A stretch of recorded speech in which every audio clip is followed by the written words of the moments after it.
Hello everybody, my name is Zen and welcome to my impressions of Gloomhaven that just came out of early access today. What is Gloomhaven, you might ask? Well, it is a digital adaptation of my favorite board game of all time. This is an incredible game and actually a really good digital adaptation, and it coming out of early access has added the campaign.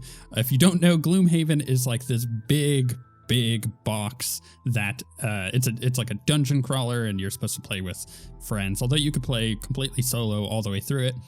The thing is, it has so many like missions, and it's such a large campaign that the likelihood of any one group playing all the way through Gloomhaven is fairly low, the percentage wise of people who actually finish it, but that is totally fine. It is now in a digital version, so if you don't have a group of players that can actually play through the entire game, guess what? You can play by yourself on Gloomhaven, the digital adaptation, although you can play multiplayer on this too, and it works extremely well. So I'm going to start a new campaign on easy. We're going to name it Old Spies for Wookiees, right? Like that. Oh, I already had one. Let's do IEES. Oh, I can't. I don't. Oh, that's fine. Fine. OSW. It's our guild.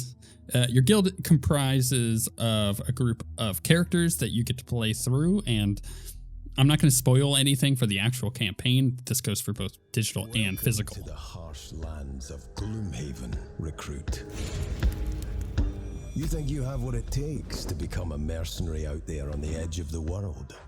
We are paid to venture into the darkest forests of the region and to step into ancient crypts with the unmistakable stench of death and rotting flesh. Lovely places to earn a name for yourself.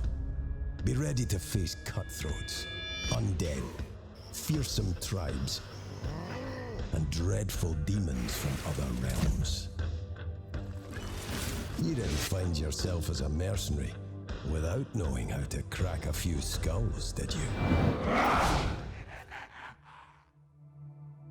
So this is the campaign. I'm going to show you how this all works. We're only going to do one of the campaign missions, but I figure if you've played Gloomhaven before, you've played through the first campaign mission. There's no way not to. So you're already familiar with this, but I'm not going to spoil anything else for anybody else who wants to jump in and play with friends and go through this, because honestly, Gloomhaven by itself, the MSRP of the board game is $150. Like, I'm not joking. This is a big box. You can get it often on Amazon or other places on sale for like $80 to $100, but it's still an expensive game, right? So having a cheap digital version that takes away all of the random management stuff that you have to do, that actually does slow down Gloomhaven quite a lot, means that this version is in a lot of ways better, because Gloomhaven by itself is already just a video game board game. It's the best way to describe it. You'll see what I mean as we go. But yeah, let's jump in, and I'll tell you why this is my favorite board game, and why digitally it is also very good. So before going into the harrowing wilderness surrounding Gloomhaven, you need at least 2 mercenaries in your party, brave or greedy enough to seek out adventurers in exchange for gold. On the left, you'll find a party panel. Here, you'll see the basic information of the mercenaries in your party. Click on the first character slot to open up the roster panel. So we're going to go ahead and pick one, and we're going to click new mercenary. These are the starting mercenaries. That's the thing with Gloomhaven, is it is a legacy game. I say that with the air quotes, where the more you play, the more you unlock. And in the actual board game, there's like little boxes that are all sealed. And as you go through the game and you unlock characters, you will unlock new characters that you didn't even know existed. Right, so this says next you'll choose one of the starting character classes. Each one has unique abilities and a game style. As you progress, you'll level up, earning new ability cards and unlock more classes. Click on any of them, blah, blah, blah. So these are your starting classes. Now, when you, in the board game, pick a class, it's a box, and as a box has an icon on it. So for example, this one is the Mind Thief, and its little icon is this on the box, and they all have their own little icons, and it's really cool because, again, the unlockable ones just have icons on them and you have no idea what it is. And it's always fun to, like, if you just opened up a box, you wouldn't expect this little rat man, but that's what it is. It's a Mind Thief who's a rat. I think the first one we're going to do is the Spellweaver, because I think for me, the Spellweaver is a very difficult class to start with. It is a hard class to play, but it shows off why this is such a good game to begin with. And thankfully, this digital adaptation gives you a bunch of information here. It tells you how much health you're getting to start with. You do level up as you go, how many cards you start with, your starting perks, how difficult it is to play this one. The perks to playing it is it does a lot of range damage, and then it gives you a breakdown over here. So we'll do that. We're gonna name this one Vadris. Sure. You get to name all your stuff. It's awesome. Now, in Gloomhaven, when you create your character, you get a quest. It's your personal quest. Oftentimes, a lot of these cards that you're getting are you don't reveal them to other players, but you could for the personal quest if you want to. So it is the mercenary's sole reason for adventuring. So it's the reason why you're playing this character. Once the objective is complete, the mercenary will retire. Beware, when mercenaries retire, they no longer become a playable character, but you do unlock new characters. So this is kind of the reason to retire characters, is to unlock new ones to play. Though farewells can often be bitter, some things have to move on to give way to new horizons. Completing personal quests and retiring mercenaries is the primary route to unlocking new character classes. Now, these two are cool. I'm looking at the rewards here. I can either unlock this icon. Don't know. Again, there's so many unlockables. This is such a large game. I haven't seen a lot of this stuff, so I don't know what these two classes are, but this one looks cool. It's a little music note. Maybe it's a bard. Maybe it's a rat bard. That sounds awesome. What is our quest? A helping hand. So I need to experience 2 other characters achieving their personal quest before this one goes. So the quest is, you have never been one for the limelight. There is so much selfishness in the world, so much grandstanding. You've always preferred the background. Everyone in this town seems to have high and lofty goals. You're just happy to help. So I can unlock the cool bard if I finish that. You gain 1 prosperity for the town. That's a whole other mechanic I'm not going to explain right this moment. We're going to dive into the actual gameplay before we talk about the legacy mechanic here. Or I could take back the trees, complete 3 scenarios in the Dagger Forest, and then I can unlock that one. I like a helping hand. I want to unlock this little bard guy, so we're going to do that. There's our first character. That's 1 merc sorted, but you'll need a minimum of 2 mercenaries before you can go seeking adventure. It's important to build a party of mercs who complement each other in battle. So then we're going to recruit a second one. Now, there's a bunch of other cool characters here. You got the Scoundrel. Scoundrel is got some nice melee damage. It's low difficulty. The Scoundrel does move very quickly, but the weaknesses will try and take all the gold. So gold, by default, you can change it, as you saw when we created our campaign, is only per character. And that is actually intentional, and you should leave it on, especially if you're playing, if you're playing by yourself, whatever, turn it off. If you're playing with other players, leave it on. I'll describe why later. It is actually a key component to the fun of this game. So, I don't know, Scoundrel's pretty cool. We're going to do a full party of 4 just to show off the different characters. So I'm going to select the Tinkerer because the Tinkerer is actually really nice at healing. And honestly, we're going to need a bit of healing. This is not an easy game. We're going to name this one Brainiac. These guys, the Quirtle, I think, Quirtle, I don't remember how to use, but they're really cool. So we can kill a flame demon, a frost demon, a wind demon, an earth demon, a night demon, and 1 sun demon to unlock the Triforce, apparently. Or we could kill 20 bandits or cultists to unlock this sun one. This one's going to be an easier one to finish. I'm actually wanting to do that, so let's go ahead and kill us some bandits. I'm not going to read through all the quests. There's a lot of stuff here. Time to do some adventuring. If you're confident with your current party, click on the center of the screen. I actually want some extra characters. Can I get a new one? It's not going to let me. It wants me to do this stuff first, and then once I get past the campaign tutorial, I'll be able to select 2 more. Before heading out on your first quest, you should gear up. After all, it's your first time out in the open. You'll notice each mercenary has a modest stash of gold. It's encouraged to take the money over the merchant shop, spend it on anything. So this is when, if you're picking up the digital version, if you've never played Gloomhaven physically or the digital version before this launch, I would say just go do the tutorial, go do the Guildmaster mode for just a little bit, maybe a couple rounds to get the feel for the game before you go in here and start buying things, because there are some cool things, but there's also, you just got to understand kind of how the game works before you start buying a bunch of items, or just save your gold and maybe come back and do it that way.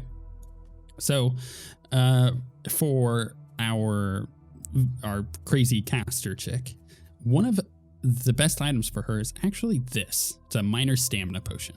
So I'm going to go ahead and buy that up. That leaves me with 20 more gold, so I could purchase another item.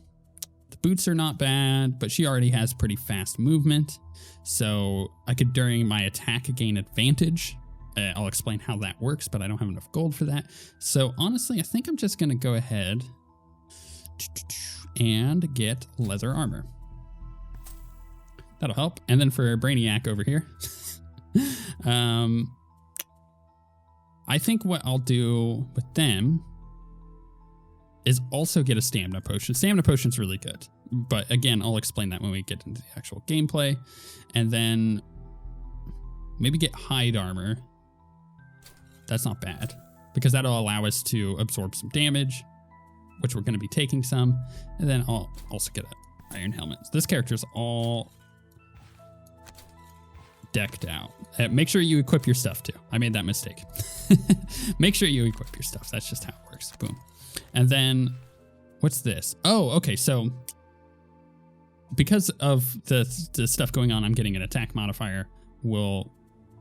This is the perk thing. Anyways, so I'll explain all this as we go. There's a lot going on in this game. Can we go back out? World map. Bam. Okay, equipment. Yeah, I've already equipped it. There is a city encounter. I'll explain all that in just a moment. There's quest. I'm not going to read all of this. So Gloomhaven is the city in which the game takes place in. There's a new game that got kickstarted. It's called Frosthaven. It is a sequel to Gloomhaven, and it brings along some of the improvements that a smaller version of the game called Gloomhaven Jaws of the Lion implemented. Jaws of the Lion is great. It's a perfect starting point. It's actually really cheap. You can get it at Target for like 25 or 30 bucks often. It's a smaller box. You only have 4 characters to choose from, but it's a cool campaign to play through. Highly suggest it. Fantastic revised version of Gloomhaven that just plays better than Gloomhaven, in my opinion. So Frosthaven is going to implement a lot of that stuff. But we have city encounters. These are cards that you draw while you're in the city. It's always a good idea to do this because oftentimes you get a bonus for it. So this says, while enjoying, it's a role-playing game. You gotta get into the mood here. While enjoying your customary post-adventure drink at the Sleeping Lion, you notice something weird going on with the lamps in the bar. Your first thought is that it's your imagination, but after staring at the lamps intently, you see they are flickering in and out. Tech lamps, as opposed to normal gas-burning ones, have been known to be a bit unreliable. As if on cue, the lamps suddenly go out completely, leaving the room pitch black. So I can offer to fix. This is a thing that if you're playing multiplayer, you all choose, and then the option that is majority wins there. Offer to fix the lamps. It shouldn't be too hard with a bit of technical know-how, or take the opportunity to steal some valuables from drunk patrons in the dark. We're gonna be goody two-shoes. We're gonna fix it. We gain 2 reputation. So you quickly identify the source of the problem, some frayed wiring in the kitchen, and have it replaced in no time. The proprietor seems very impressed by your work and gives free drinks around in your name. And then we gain 2 reputation. The party's reputation has been influenced by your actions. Reputation will influence the cost of items in the merchant's shop and the outcome of certain encounters. Good deeds are often rewarded, but they can be so much less fun. The choice is yours. So yeah, as you play, this is one of the legacy mechanics. You gain reputation in the city, and reputation obviously helps you out by reducing costs of stuff. It's quite nice. I'm gonna add. Actually, I kind of want to just go with 2 because this is how most people are gonna play. Let's just go with 2 for now and see how this goes. So we're gonna go ahead and go to the mission. This is the first mission. If you were playing Gloomhaven physically, there's actually a huge map, and you put a sticker right on it. It's really nice. It's kind of fun. They have a removable sticker set, so in case you wanted to reset the game. But it's just kind of a weird thing. Jaws of the Lion also has that. And they have a removable sticker set, which I have and can recommend because it is it's just a nice way to be able to play multiple times with people. Now might be a good time to go through the Merc's ability cards and inventory to make sure they're ready. We don't need to do that. We already figured that out, and I'm going to show you their cards in just a minute. We can see the enemies here. We have some archers, we have some guards, and we have some living bones. Our objective is to kill all enemies in all rooms in order to win. Rewards are hidden until we finish. Everyone needs to eat. Whatever your reason for coming to Gloomhaven, out here on the edge of the world, that simple fact is never going to change. A mercenary can't fight on an empty stomach. So when Jexera, a Valrath woman wearing a red cloak and enough gold jewelry to keep you fed for a decade, approaches you in the Sleeping Lion and offers to pay you 10 gold coins to track down a thief and retrieve some stolen goods, well, seems like as good an excuse as any to sober up and start paying off your tab. This thief has taken some important documents, says the red-skinned merchant, her tail whipping about in agitation. I don't care what you do to him. Just bring back what is mine. Based on Jexera's description, it was easy enough to knock around a few alley thugs and get a location of the thieves' hideout. You don't find yourself as a mercenary way out in Gloomhaven without knowing how to crack a few skulls. So your target is the Black Barrow. Sounds like a lovely place. The voice acting is quite good. I have noticed that some of the sound quality is it leaves a little to the imagination. I want it to be a little bit better, but they started working on the campaign and all the voice acting and stuff for it during the pandemic. So I also can't really blame them for any weird sound quality stuff. It's just a minor nitpick. So this is an encounter. If you're going from point A to point B, so if we're going from Gloomhaven to the Black Barrow, we come across an encounter. If you're playing physically, you draw an encounter card and you resolve it as a group. So you see a lone man walking toward you on the road. As you meet on the path, he turns to you and begins to speak. Oi there, I wouldn't suppose you lot might spare me some coin. He asks. A lot of coin, actually. You look at him quizzically as he continues. You see, I lead a lot of thieves and bandits in this area, and we gotta make sure all the mouths are fed. At this, a large number of bandits come out of hiding around you, emerging from the bushes. So about that coin, the man says with a smile, 5 gold per head ought to do it. Resist the robbery, killing as many thieves as you can. The problem is, if we do this, we're likely going to end up with some kind of wounds and go into this at a disadvantage. And because this is our first mission, I'd rather just pay the 5 gold. Yeah. It's a choice. It's a choice, The hill is easy enough to find.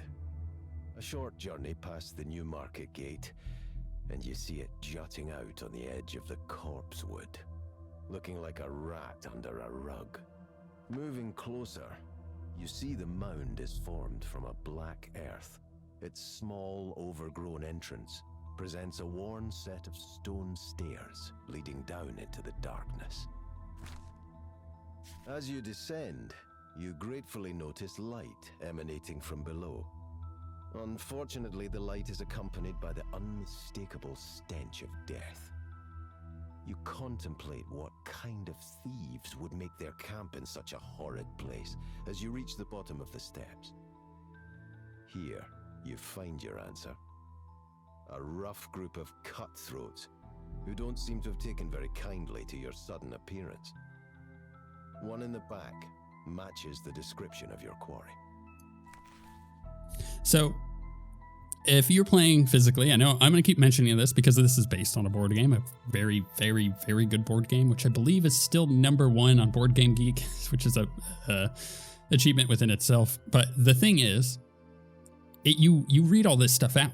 It's written in like an encounter book, and you're just reading it as you go, which is actually fairly okay. In Jaws of the Lion, the maps and everything are not tiles. It's a part of the book itself. So all of that is printed like right next to the map, and it's really nice, and it's well presented. In both of these scenarios, if you're going to play physically, I recommend the Foreteller app.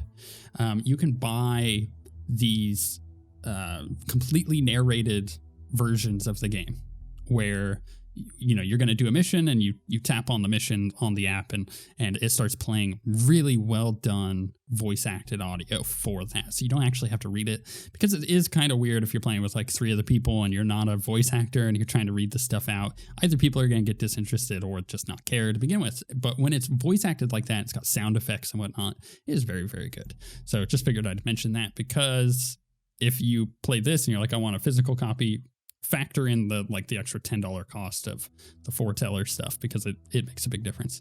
I have it for Jaws of the Lion. I don't have it for Gloomhaven.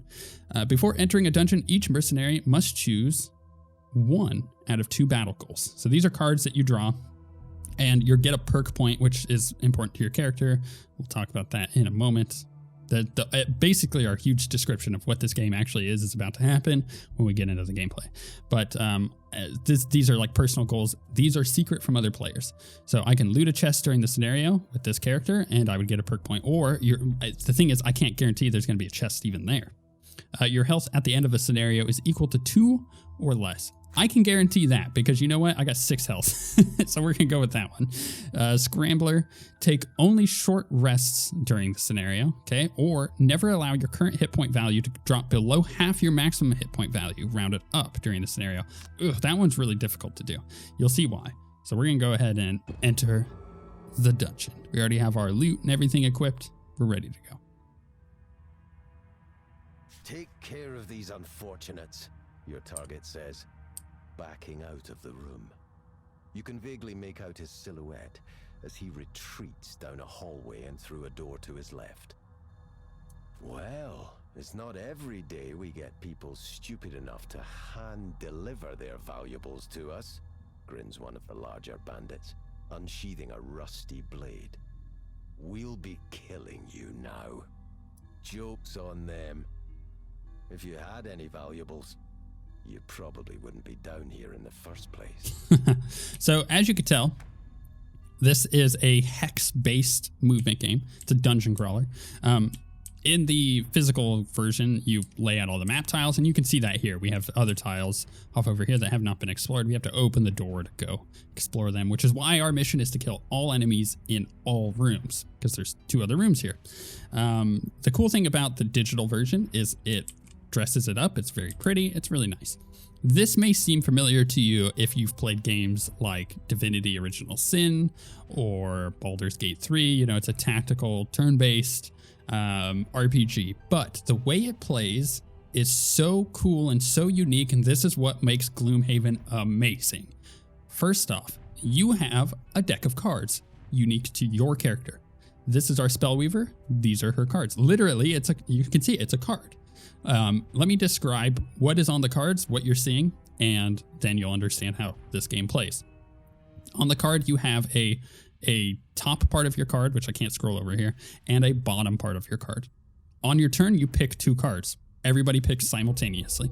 So let's say I wanted to take care of these guys. Let's do her turn. We have 3 enemies here. Flame Orbs is quite good. So her top thing on this card is attack at 3 damage. So attacks does 3 damage. I can do it at a range of 3. So from 3 away, 1, 2, 3. So I can hit this guy. I'm gonna need to move 1 up in order to hit all 3 of them. Then gain 1 experience for each enemy targeted. You can see my experience up here, which is very important. And then I generate some fire in the air, which is nice. But then this card is burned. That's what that little burn icon is in the bottom right of the top action. Then there's a couple other things to look at. Right in the middle is 69. I'll describe what that is in just a moment. To the left of that is this little sword icon with 2. At any point, I can use that instead of the action on top. And then on to the right of the 69 is a little boot icon with 2. At any point, I can use that instead of the bottom action. So I can either attack for 2 or move for 2 on the card. The bottom action of this card is move for 3. Now the center number is important because that is what determines initiative by the first card you pick. You pick 2 cards every turn. So let's go ahead and do her turn. I think that this one is fine. I want to go first here because I want to do a bunch of damage. So I'm going to choose Mana Bolt because it's got a 7 in the middle. So it's going to put our initiative at 7, lowest wins. And then we're going to do Fire Orbs. So boom, that's going to be our main attack. And we've picked her cards. The reason I'm doing this one is because I can move with that little 2 with the boot next to the 7 to the right of the 7 instead of doing the heal 3 range 1. So that's what we're going to do. And then now we're going to pick this person's cards. Now you can see the decks are different. This person has far less cards than this person. However, the cool mechanic of this character I'll show later, which is why she has so little cards and why she's more difficult to play. For this one, we just kind of want to get in there and do some damage. So this little red icon, the hexes, is the range, or it's an AoE ability, and those are the hexes that target it. So I couldn't hit all 3 of them because it would have to go like this or like this, right? As you can see there. But it is also quite a good card. I don't necessarily care that this character goes first. I kind of want to take as many of these dudes out as possible. So immobilizing them is very good because they all have melee attacks. So like Net Shooter, very good ability, but I'm only going to be able to target 2 of them. I can't get all 3 if I go first because of just the way that they're set up here. So there's a couple other things I could do. I can potentially do Flamethrower and do a bunch of damage. So what we're basically going to do here is we're going to try and immobilize 2 of them and do a bunch of damage at the same time, because it also does 3 damage. So that'll be quite good.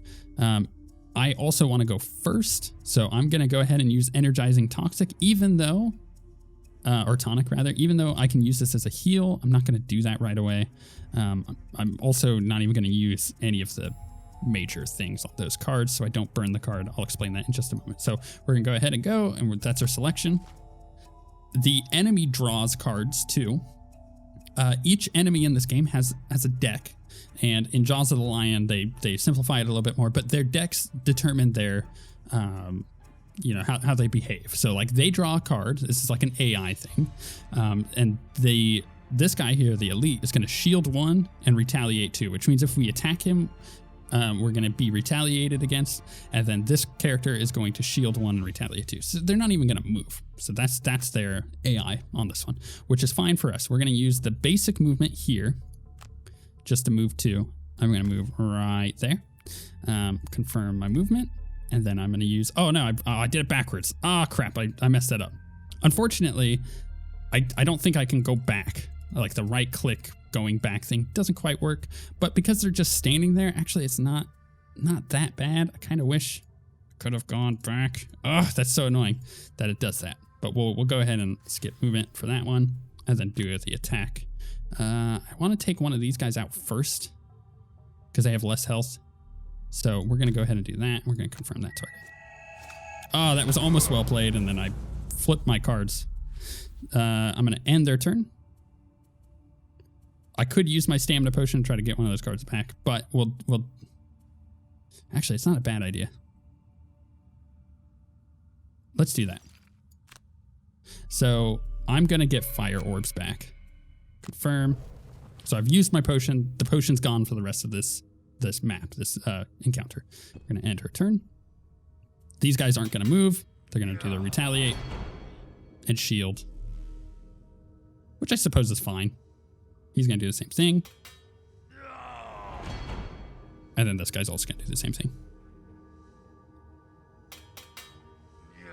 The retaliate sucks, but at the end of the day, they're not moving, so we're not taking damage, and that's quite good for us. But we can't just sit here on our laurels, and I'll explain that right at the end of this this turn of why that is the case. So we're going to go ahead and use just the... Well, I guess this is...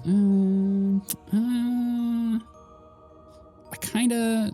this really sucks. Okay, fine. I'm going to go ahead and use the movement on this. I was hoping they would move, but they didn't. So we're going to go ahead and go here. We're going to confirm the movement. And then we're going to use our flamethrower. Oh, right. I got to skip movement. We're going to use our flamethrower on these two guys. We are going to get retaliated against, though, but we are going to also do a bunch of damage.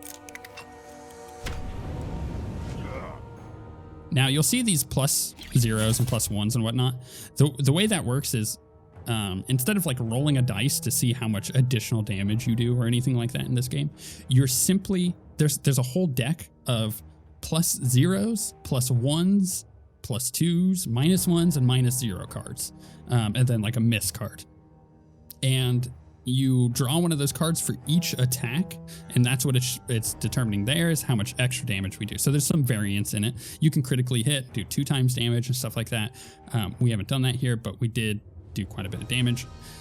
In order to take damage, because I only have 6 health, I'm just going to go ahead and receive this damage. Otherwise, I could burn a card to not take any damage at all. I'm going to take that damage too, because we can heal ourselves, so it's not that big of a deal. I'm going to go ahead and use that potion to get the energizing tonic back. Did I use it? Did I use this potion? Recover up to 1 of your discarded cards. I thought I did. Maybe not. Okay, so we still have these 3 enemies here. I can use flame orbs again, but this time I actually do it. So that's what I'm going to do. And because flame orbs is on the attack is on the top, I'm going to use frost armor because I'm going to get this armor on me on the bottom. Now, every time you use a card, you either discard it or lose it, and they call it burn it. So we'll just continue going with the burn. The physical version calls it lost. It's your lost deck. So when you discard a card, it goes into a discard pile. Right? You can get some of those cards back when you take a short rest, boom, right there, or a long rest. You take one of your discarded cards and burn it. When it's burned, it's gone for this mission. The unique thing with this character, with our Spellweaver, is she has this reviving ether. She can use it, burn, and destroy this card until the next, so it doesn't go into the burn thing. It's gone until our next mission. But it recovers all of our burned cards, and a lot of her stuff burns her cards. So she's got this interesting mechanic going on. The way that this all ends up working out is you have fatigue because you only have so many cards, as you can tell. And if you're burning a bunch of your cards, you're not getting those cards back. If you ever run out of cards, you're done. Your character is done for that mission. You're out. It's as if you died. And it's just a really cool mechanic because it allows you to strategically think about all this stuff. We're going to do fire orbs again for her. And then for this character, it may not be a bad idea to use the net shot again. I think that actually probably would be the best way to do it. I can heal myself with this. Move 2, heal 1, all adjacent allies. I don't know if that targets me or not. I'm gonna go with Toxic Bolt on this one. And then do I could Ink Bomb, but I don't want to burn that card necessarily. I want to save my Harmless Contraption. So I think what I'm gonna do is go ahead and use this is a tough one. I think I'm going to use the enhancement field because I potentially could do a lot here. Or I could also try to stun. This is the problem with the physical game is everybody during this phase is all quiet and they're looking at each other. And it's a fun little rule, but you can't actually tell each other exactly what you're doing. You have to vaguely be like, well, I could try and stun this guy this turn, but you can't be like, I'm going to use stun shot. Yeah, I'm going to do that. We'll see how this goes. So they're going on 70 this time. So they're very late, which is fine with me. Our little Tinkerer is going to go first. So I think I don't want to burn this card, so I'm going to go with, I'm going to move. So I'm just going to move out to here for movement. Skip movement. And then I'm going to use this ranged attack on this character, which is going to poison them. Different effects have different kind of things. Basically, you have things like advantage and disadvantage. That means that when they're drawing that +1 deck, you know, their damage deck, they have to draw 2 times and they take the lowest number. Advantage, you draw 2 times, take the highest number. It's just kind of a cool little mechanic. I don't remember what poison does exactly. Enemies add +1 attack to all of their attacks against a poison character. It's really nice. And then wound, characters suffer 1 damage at the start of each of its turns. The only way to get rid of it is with a heal. Kind of nifty. So we'll end our Tinkerer's turn. We're going to go ahead and do Fire Orbs.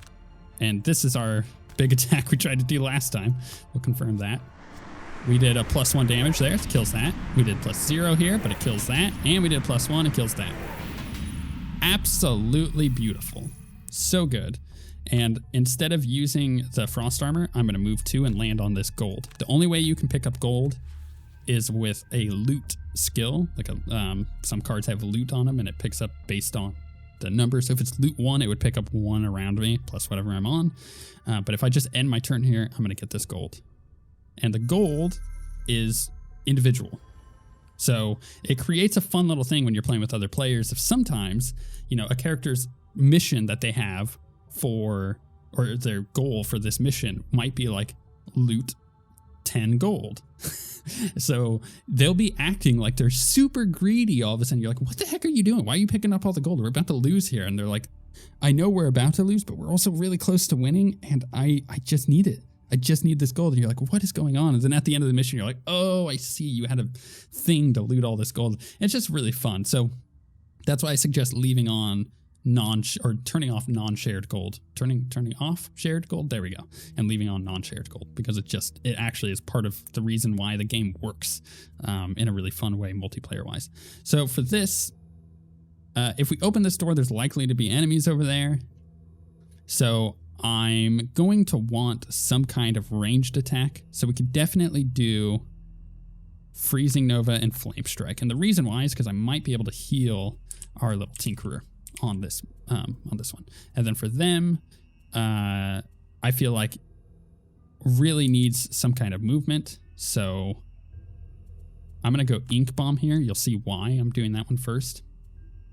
And then some kind of, actually the Harmless Contraption might be quite good. But I'm going to wait on that one, and instead I'm going to do Proximity Mine. So you'll see why this is the case in just a moment. For her, I'm going to do the heal. Now, should I just move? I actually kind of feel like I should move at this point and open this up and then do a ranged attack. But I can't. See, that's the problem. That's the problem. Sometimes I'm just going to have to move in one more. Sometimes you got to really factor that in. Like, these guys popped up, but I was expecting them to be one closer so I could stay in that doorway and potentially help myself out.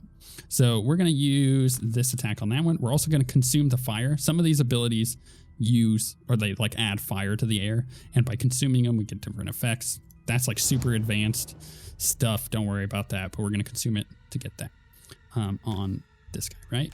Yes. Okay. Dude, there. Confirm attack. Why is it not wanting confirm attacks? Oh, is it on 2? No, attack 3. Confirm target. There we go. I got a -1 on that one. That sucks, but he is wounded. And we can end our character's turn there. The archer now goes. But did 0 damage, so it was a critical miss. This guy's going to move and attack. Or ranged attack me. All right, that's fine. I'll take the 1 damage. This is also going to do the same thing. Does 2 damage. I'll take the damage. And then our Tinkerer gets to go. And here's the thing. I have a couple different options, but I could move the 4 and then do this crazy attack for the Ink Bomb. And actually, that's exactly what I'm going to do. So I can go 1, 2, 3, 4. And then this is a range of 3. So you'll see how that works. I can come into, actually, I'm going to go to here because the door's over there and I kind of want to be on the right side of the wall there. And then I can use my Ink Bomb, and you can see, I can't quite get both of these guys, but you know what? I could definitely hit this one. And this guy's going to die eventually to his wound. This guy's slightly out of range. I can't maneuver this to get both of these guys, but I will do it to this guy. It is going to burn that card, but I'm okay with that. Oof, +0. I was hoping for at least a +1 because I would have killed him. All right, we'll end his turn. And then our character here is probably best done doing a... See, I have a loot here, so I could loot coins and whatnot. She's going to go last. So I think a better way to look at this is how do I make it so this works a little bit better? I think I'm going to do Restorative Mist because I'm going to do that anyways. And do I have a push? I know I have a pull. I think what I want to do is the net shooter. Do I want to? Maybe not.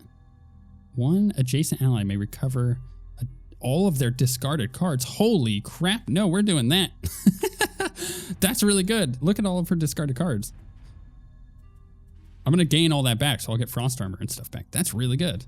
We're going to use this one, then that one. I'm going to use the movement to open that door, as it turns out. And I'll end that selection. Oh, the guards are going first. That really sucks, but they're doing an attack. They're not moving, so he's not actually going to attack me. So he's just going to shield up. This guy's going to shield.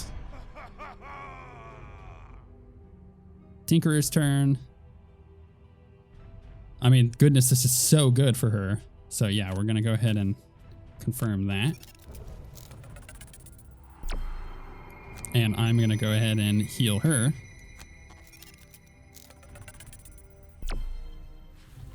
And then I'm going to end his turn. The ranger is probably going to shoot me. Am I currently immobilized? Oh, no. That sucks. All right, I'll receive the 2 damage. Am I really immobilized? Oh, that really sucks. The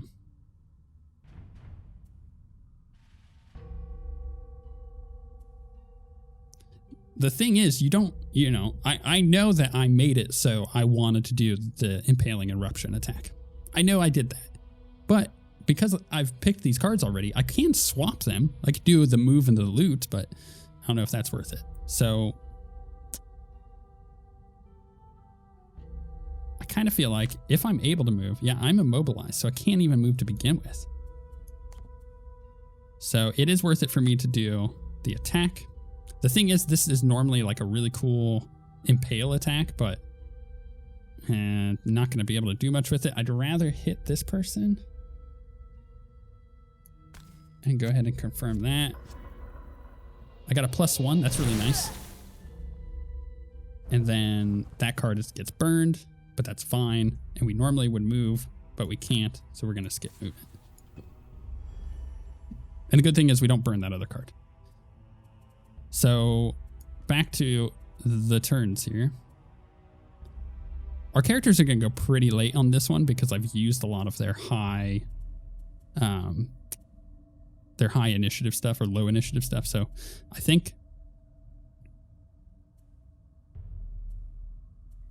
I might use the hook. If I go here, 1, 2, 3, it's too far. And I don't have a jump, so I'd have to go through one of these traps. Traps do a lot of damage. So you and all adjacent allies add +1 to attack for all of your attacks this round. That's quite good, but I think I'd want to save that potentially. I think I'm just going to do a net shooter. And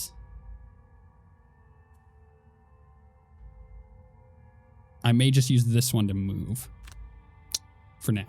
And then for her, she's got a bunch of stuff she can do. Target all adjacent enemies, immobilize. That's really good. Actually, we can move and do Freezing Nova and do that on these guys, potentially. But if I did that, then I don't want these two. So for her, let's do that because I can potentially... I want to also do Frost Armor, but I don't think right now is the time for it. I think if I use Mana Bolt to move 2, so 1, 2, and then I do Freezing Nova to attack 2, I think that would be really good. That would take care of those two, and then with this character,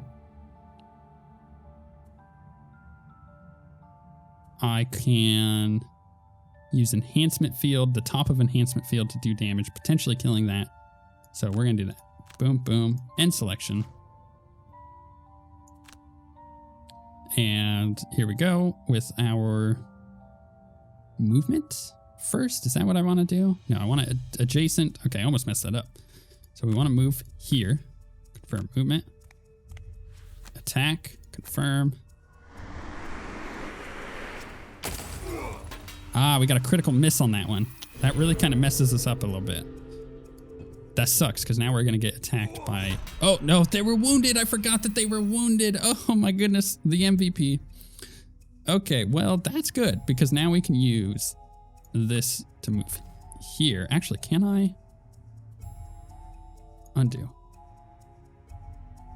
It's a closed door. Can I move to that door?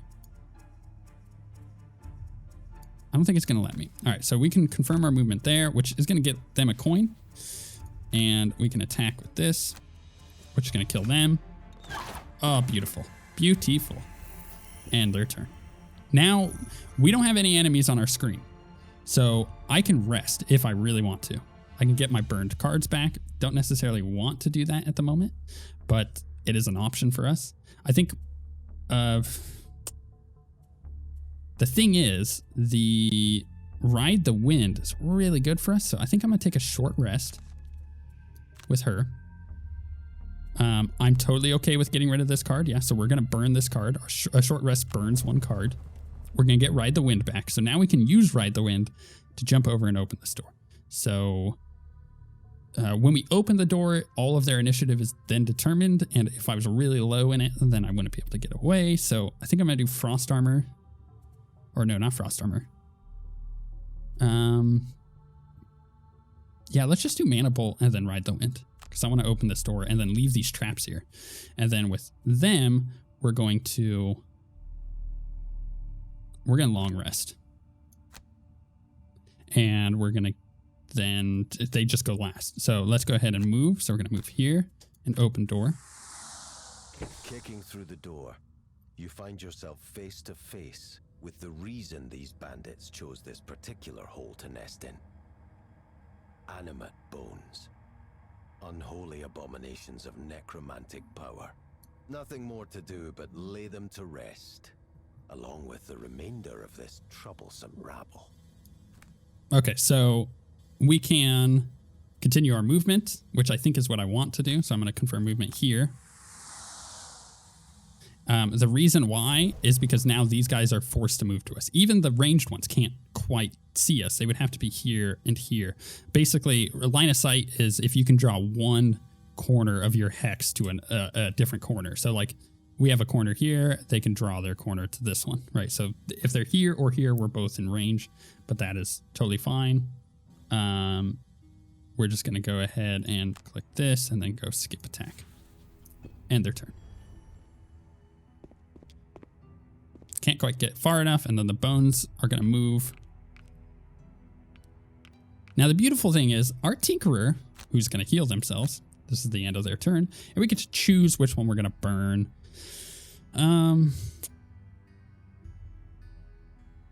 Honestly,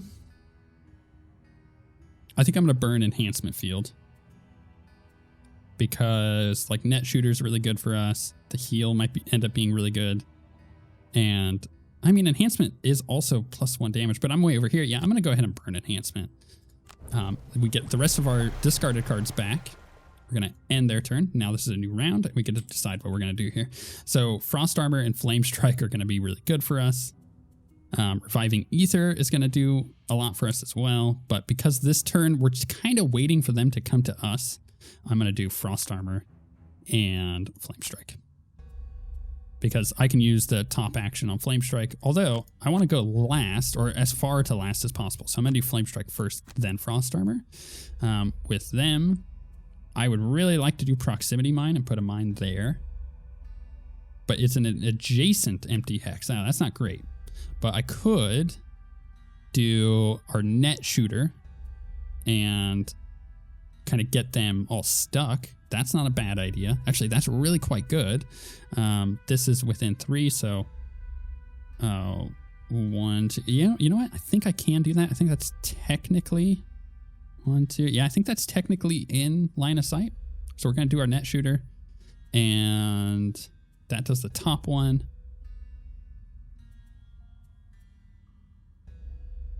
But the bottom one on this one, maybe? Yeah, so we're going to go net shooter and harmless contraption. The living bones is going to move at a +0. Their movement is 2 by default, but they're going to go on 20. So thankfully, we get to do our net shooter first, which if we do this right, we should be able to get all 3 of them, right? I might have to move first, actually. I don't think I need to, because this is at a range 3. Ah, I see. If I'm there, I see. So I'm going to be able to do it like that, I think. Let's see what this does. Oh, we just straight up killed it. But we did miss the others. Ah, that sucks. But I can heal her. Even though I want her to end the mission with 2 health or whatever it was, that's not necessarily important. It's more important for us just to finish it. There's a street sweeper outside, so if you hear that, my apologies. On the next 2 sources of damage, I suffer no damage instead. Yeah, I definitely want to do that. 1, 2. I'm not in range to do any attacks. I am if I do this one, but it's only 2 damage.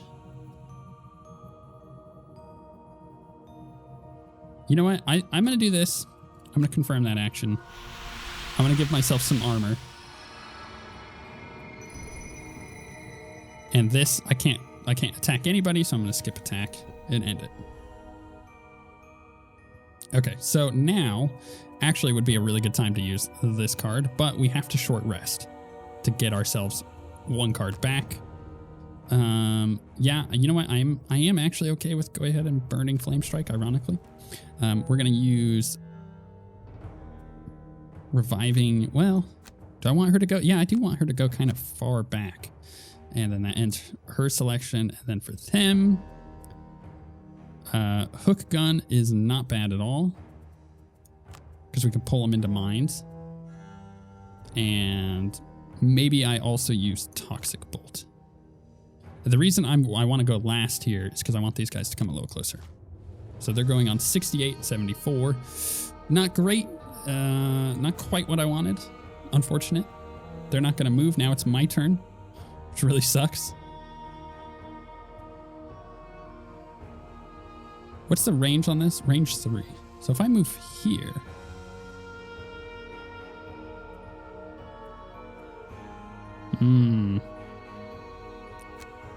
I can like 1, 2, 3. I could do this.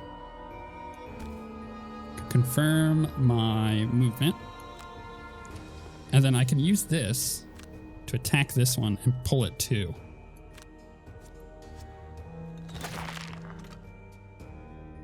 And then pull it 2 to there, which will kill it.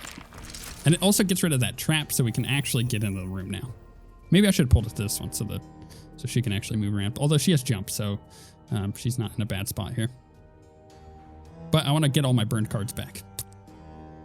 Oof. Okay, yeah. That's what we're going to do. We're going to get all of our burned cards back.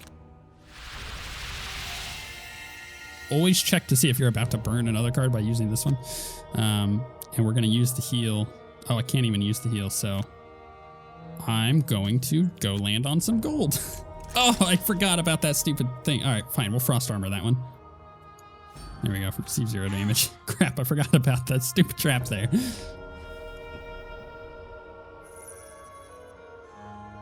Round 9. We're almost at the end here. I know it's been a long video, but this is important to see all this stuff because this is how the game plays out. And if you don't like this kind of gameplay, then, especially with friends, then you're not going to end up liking this game. So we definitely want to do fire orbs again, but that means that we need to move quick. So I think what I'm going to want to do is ride the wind to get in there. And I might actually land on that chest. Ooh, that's pretty good. I think if I'm going to do that, then I'm going to want a fairly high ranged attack. range 4, attack 3. That's not bad. Let's do those two. So we'll go on 70 on this one. And for them, stun shot's not bad. So we're going to go stun shot and proximity mine, because I'm going to use the move from proximity mine to get in there. They're going on 56. Okay, that's fine. So let's move our booty up here. I kind of want to land on that gold, so let's do that. Now we're in melee of this character, so if they did a ranged attack, which what are they doing on this one? They are doing just a ranged attack, target 2 though. If we move there, that means they will want to move or attack a character that's not in melee, because if you do a ranged attack on a melee character, you have disadvantage. So we're going to go ahead and attack this one, because again, disadvantage and all that. Got a +0, but it does stun them, so they can't act this turn. Going to end our turn. This one's going to attack our Tinkerer. That's fine. That's nice. Okay. Oh, but did double damage for that one. Thankfully, we've got our armor. So we're going to use our movement. 1, 2, 3. Yeah, it's not quite good enough, but that's fine. So I'm going to confirm my movement there. I'm going to end on that chest. We're getting the loot. We're getting the loot. We're going to skip the rest of that movement. We're going to use this one to try and kill this character. Bam. Nice. All right, we just got one enemy left. Treasure chest found. We got a sulfur mine. I don't know what that is. We'll find out at the end of the mission. Round 10. We'll just go with these two, and then with them, they need to take a short rest. And yeah, sure, we'll burn hook gun. That's fine. We'll do this one and this one. So they go on 68. We get to go first. I'm going to use my... Well, actually, I could just drop the trap on them. Oh, unoccupied. That sucks. All right, let's go and do our movement down to here. Or is there any gold out there? No, it's too far. And then we'll do our attack here. With them. It's going to poison them, so they're going to get a +1. I could have done it differently. I could have moved with this one and attacked it, but that, yeah, I just didn't want that. And that actually ends that turn. Now, my character does get to end her turn first, so she does get to go somewhere. So we're going to go ahead and land on some gold, skip movement, skip attack, and that's the end of the mission. Whew. I didn't do Masochist, but that's fine. Victory. With the last bandit dead, you take a moment to catch your breath and steel yourself against the visions of living remains ripping at your flesh. Your target is not among the dead, and you shudder to think what horrors still await you in the catacombs below. Cool, so we have a bunch of stuff here. Neither one of us finished our thing. It took only a short rest. I did take a long rest because I needed to, but that's fine. Sometimes getting the extra perk point is nice, but if you can't get it and it's going to fail you the mission, then it's better to win the mission than to get that perk point a lot of the time. You can always redo the missions if you fail them anyway. So we got 4 XP for that mission. We unlocked the sulfur mine. That was the chest, right? And then we also unlocked the barrow layer. Occasionally, you'll come across linked quests. Linked quests share a narrative arc and are encouraged to be completed one after the other. By going directly to the linked quests, you'll avoid running into road encounters. If you prefer, you can return to Gloomhaven by clicking on the location on the map. Remember, while outside of Gloomhaven, you cannot buy or sell items, level up, create new mercenaries, or retire current ones. So there you go. That's Gloomhaven. In a board game form, that would have taken us like an hour and a half, 2 hours. Because just the amount of everybody kind of looking at their cards going, what can you do this? Okay, you're going to try to go, right. There's a lot of heeing and hawing over what you're going to do on an individual turn. But on the digital version, it takes away a lot of the management stuff. Like, you saw the elements that I was using, where I was putting fire into the air, and then I was consuming it with one of my characters to deal more damage, and that kind of thing. You actually have to track on a little board, and you always forget about it when you're playing in person. And there's like a lot of weird little management stuff like that takes a lot of time. But the digital version gets rid of a lot of that, and it makes just the management of your campaign a lot easier. If you level up, there's a bunch of different stuff that you can do. For example, you can remove some of those cards, like the -1 cards out of your deck. You can add better cards to that deck. As you level up, you will rank up some of these abilities, which is really nice. See, mercenaries will unlock new and more powerful ability cards each time they level up. Look for synergies between ability cards that can adapt your hand depending on the enemy types you'll be facing. Having the right cards against the right enemies might just keep you alive.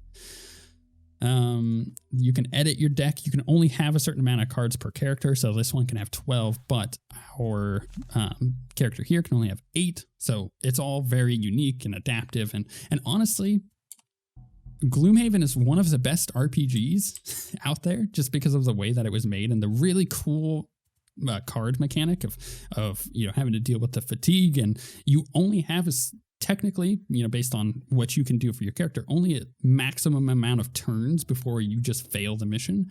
So you can't take your time, and I love that it's always constantly pushing you forward. And there's a reason Gloomhaven is my favorite game of all time, for board games, that is. And it's that mechanic. It's that mechanic of the cards and how they all work together on top of the really cool legacy stuff, and you're unlocking things as you go. And if you're playing this with 4 players, you can save and come back to it. And when you do that, if someone suddenly has to go, you just save the game and then return to it, load that game back up. And you don't have to worry about breaking down all the components and putting them back together, because this game in the physical version takes a giant Olympic-sized swimming pool worth of space on the table. It's ridiculous. So you don't actually have to worry about that either. But that is Gloomhaven. And this was an impressions video. Remember, my impressions videos are longer and more in depth than the first impressions videos. Even though we just did the first mission on this, I did that on purpose because I didn't want to show you something later on in the game that might spoil stuff for you, or might show you some unlocked stuff that I have that you don't have, and that's no fun. The point of this game is learning and experiencing it as you go. Let me know in the comments what you think of the digital version. Have you ever played the physical version of the game? Let me know. But with that said, we shall see you guys next time.